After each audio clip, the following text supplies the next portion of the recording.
25th. Got an east wind.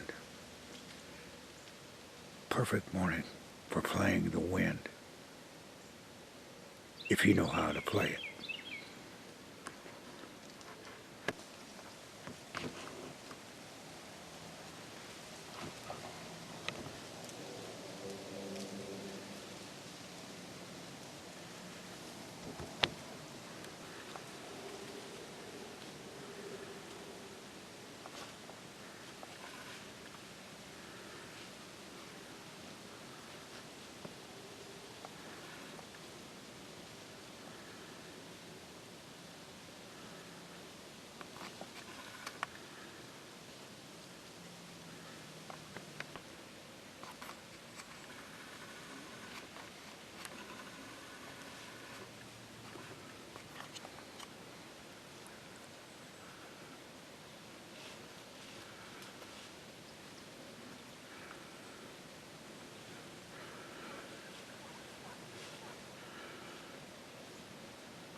East wind.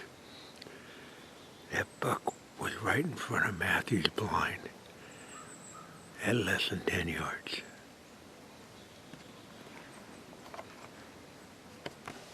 Well, what you witnessed there this morning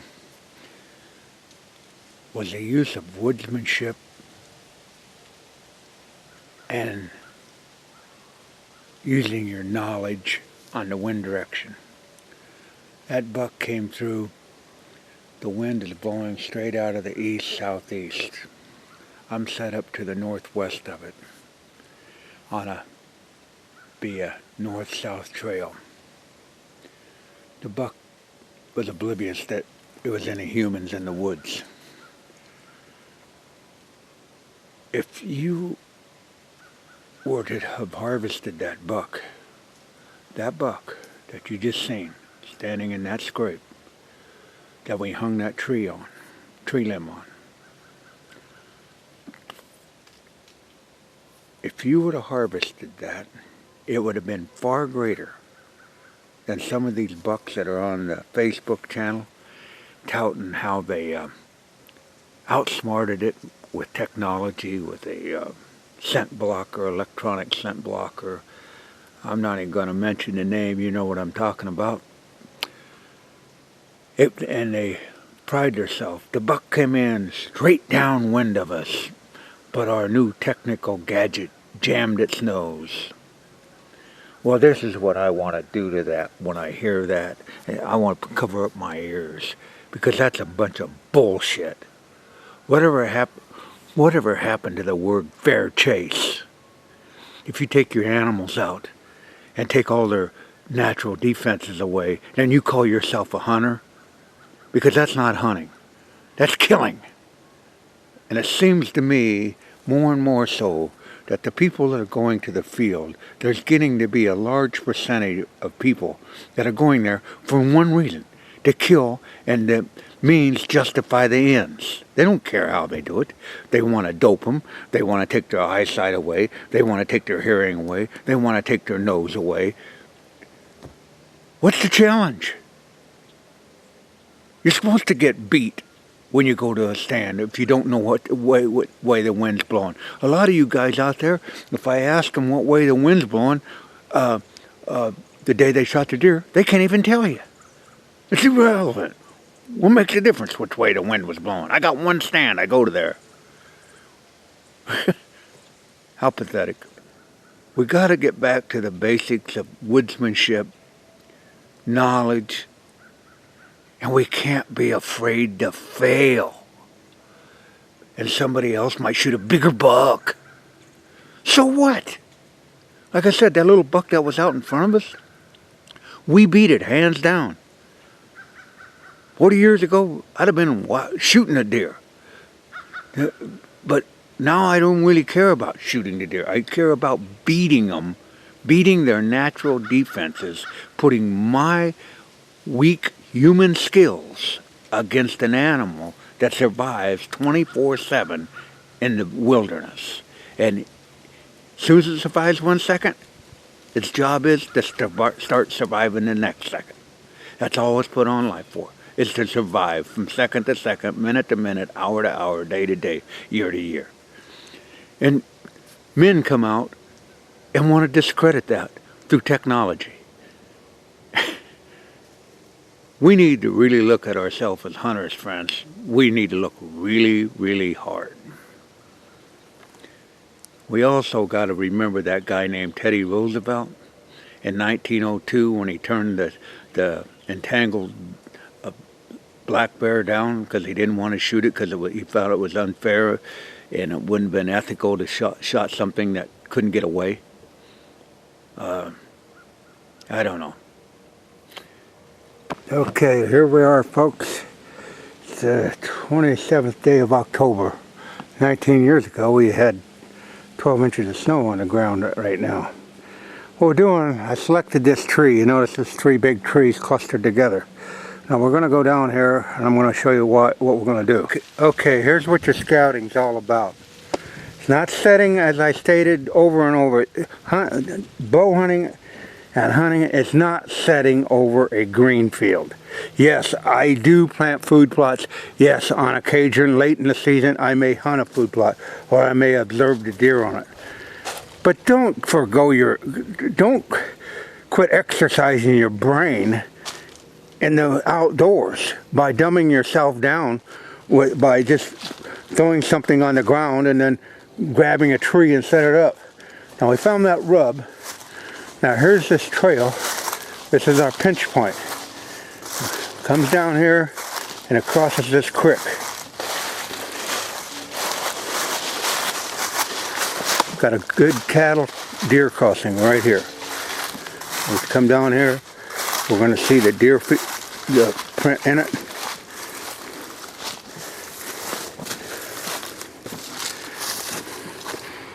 There you go, right there.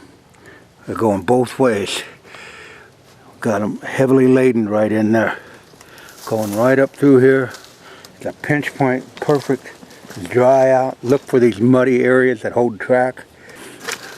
And if you look right there, that's 22 yards to that setup right there. Now I want to take you down yonder. There's another drop-off point, but they're all on a diagonal, funneling right back through here. This is what hunting is all about. Like I said, when I get that stand up there, people want to know how I set my stands. Well, you can see your body's going to be blocked up pretty. You're not going to see much of a human silhouette when I hang it in that middle tree. This is for east, southeast wind. I don't use deception with gimmickry in trying to disguise my scent other than pure cow shit, not bullshit, on my face. That will help. Or on your clothes. Use what God gave you. He didn't give you trickery. But anyhow, here's a rub right here. That's what got me in here. Now, as you can see, this gets real tight in here and funnels the deer. Now, I've watched deer move through here in the past years, but I had to stand away from here.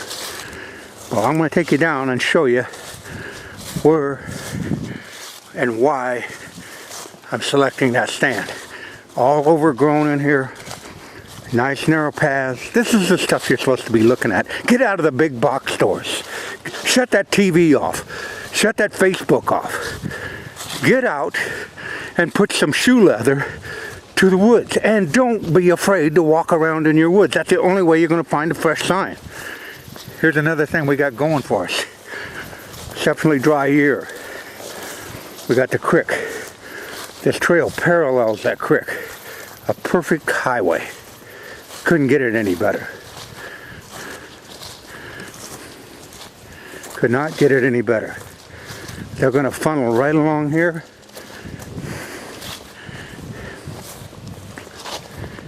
And bingo. Now, this doesn't get any better, a setup like this. And here's the other thing. When this breaks out, there's some green grasses in here. A lot of hedge.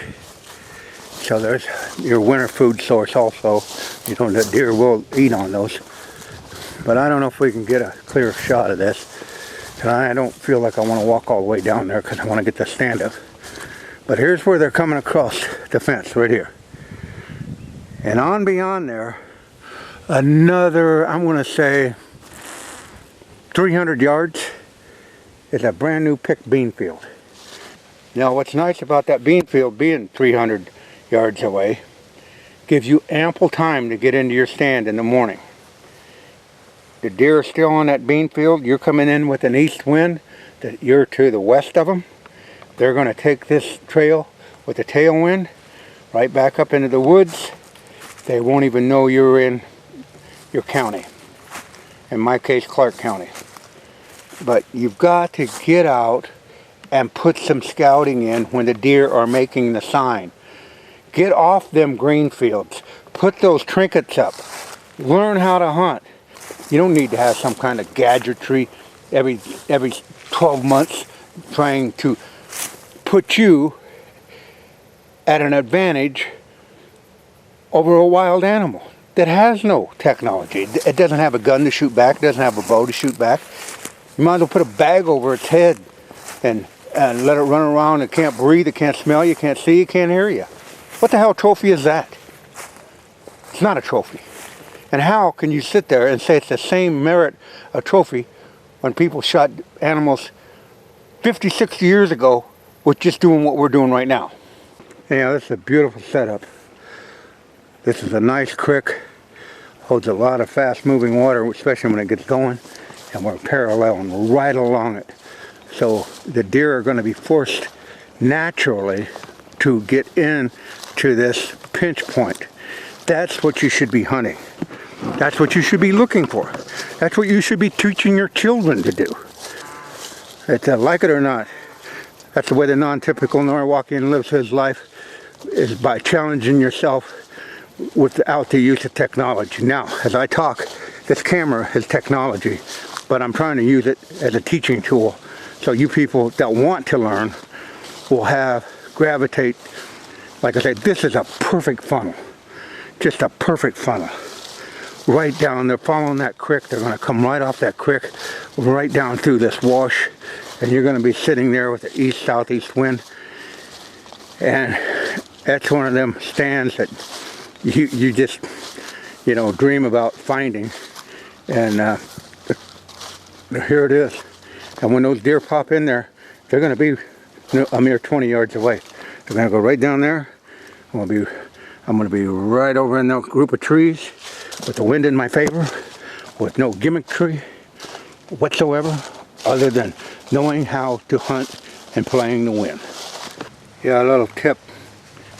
This is a brand new belt for my tree stand. This is my old belt for my tree stand.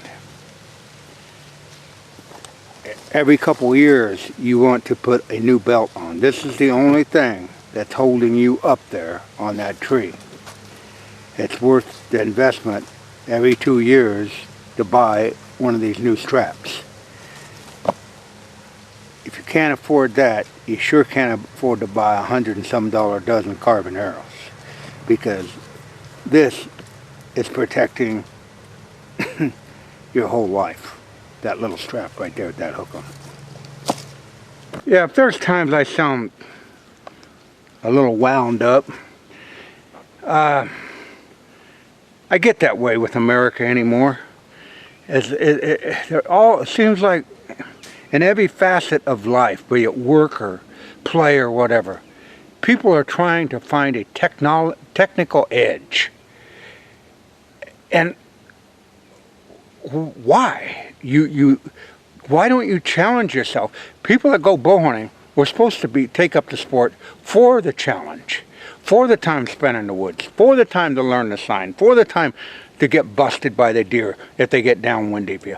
All that was supposed to be the challenge. If we continue down this same road of taking all the challenges away, what's the challenge? You might as well go back to the meat market. It's cheaper.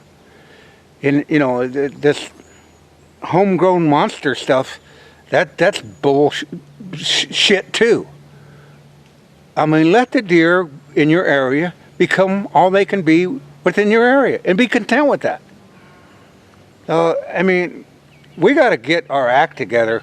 And you can, like I said, you can delete me. You can even fist fight me if you want to. I don't care. But I'm gonna have my say. I guarantee you that, because I do believe I'm saying this in the spirit of the past bow hunters, and I want to keep that spirit alive. Not robo bow hunter.